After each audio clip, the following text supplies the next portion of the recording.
لوگوں کے ایسے قدم اٹھا دینے کی وجہ سے اب دیکھ لو کتنے بیچارے بے قصور مسلمانوں پر گاج گرتی ہے، اور جبکہ ہمیں معلوم ہے کہ اس وقت ہماری پوزیشن کیا ہے، ہم جانتے ہیں کہ اس وقت ہم کس کنڈیشن میں رہ رہے ہیں، اور اس کے باوجود ایسے نبی اکرم جناب محمد رسول اللہ صلی اللہ علیہ وسلم کی زندگی پر ایک نظر ڈالیے، آپ اشش کریں گے ایک آدمی یمامہ کا گورنر ہے، نام ہے اس کا سمامہ، اور سنیے غور سے، یمامہ کا گورنر ہے، نام ہے اس کا سمامہ،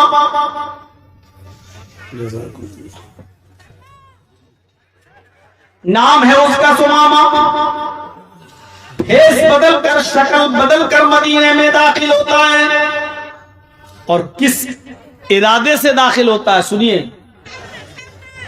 بھیس بدل کر شکل بدل کر مدینے میں داخل ہوتا ہے، اس کا ارادہ تھا محمد رسول اللہ کو قتل کر دیا جائے۔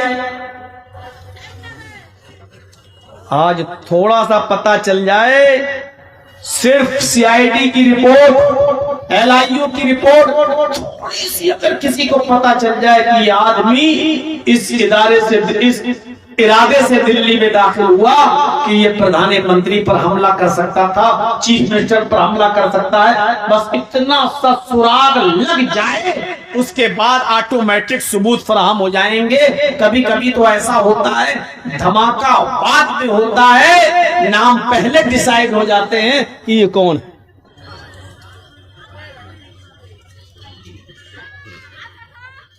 اور کس نے کیا ہوگا؟ وہ مدینے میں داخل ہو گیا، نام ہے سمامہ، اور کوئی معمولی آدمی نہیں، گورنر ہے یمامہ کا، بھیس بدلا، مدینے میں داخل ہوا، پکڑا گیا۔ صحابہ نے پوچھا، اس کی قلعی کھل گئی، محمد رسول اللہ کے ساتھیوں نے اس کو اریسٹ کر لیا، راز پوچھا، اس نے قبول کر دیا کہ میں یمامہ کا گورنر ہوں، سمامہ ہوں، اور میں مدینے میں بھیس بدل کر داخل ہوا، اور میں محمد کو قتل کرنے کے ارادے سے آیا صلی اللہ علیہ وسلم۔ اب جو قتل کے ارادے سے آیا ہو اس کی اسلام میں سزا کیا ہے؟ اس کو قتل کر دیا جائے۔ جو نبی کے قتل کے ارادے سے آیا ہو تو سزا یہ ہے کہ اس کو زندہ رہنے کا حق نہیں ہے، قتل کر دیا جائے۔ وہ گرفتار کر لیا گیا، اب گرفتار کر کے اس کو رکھا کہاں گیا؟ اس زمانے میں ایسی جیلیں نہیں تھی جیسی آج ہماری جیلیں ہیں کہ پرندہ بھی پر نہ مار سکے، ایسی جیلیں نہیں تھی۔ صحابہ کرام نے اس کو مسجد نبوی میں بنے ہوئے کھمبے سے باندھ دیا، جیسے یہ کھمبا لگا ہے نا، ایسی مسجد نبوی کھجور کے پتوں کی تھی اور اس میں کھمبے لگے ہوئے تھے، ایک کھمبے سے اس کو باندھ دیا، یہی جیل تھی۔ ظہر کی نماز پڑھنے کے لیے اللہ کے نبی جناب محمد رسول اللہ صلی اللہ علیہ وسلم جب مسجد میں داخل ہوتے ہیں، جیسے مسجد میں گئے، مسجد نبوی کے اندر کھمبے سے بندے ہوئے ایک آدمی کو دیکھا، آپ نے صحابہ سے پوچھا یہ کون ہے؟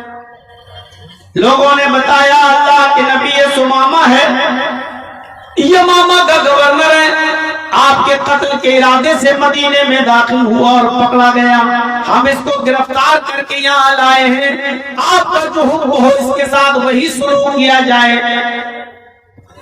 آپ نے کہا اچھا یمامہ کا گورنر ہے، سمامہ ہے، کہاں؟ آپ اس کے پاس جاتے ہیں جو قتل کرنے کے ارادے سے نبی کے لیے، نبی کو قتل کے ارادے سے آیا، آپ اس کے پاس جاتے ہیں اور آپ اس سے کہتے ہیں ما شأنک یا سمامہ، آئے سمامہ، سمامہ بتاؤ تمہارا کیا حال ہے؟ آئے سمامہ کیسے ہو تم، کیا حال ہے تمہارا؟ اور سمامہ نظریں گھما کر ٹیڑھی نظر کر کے کہتا ہے گرفتار کرا کے میرا حال پوچھتا ہے،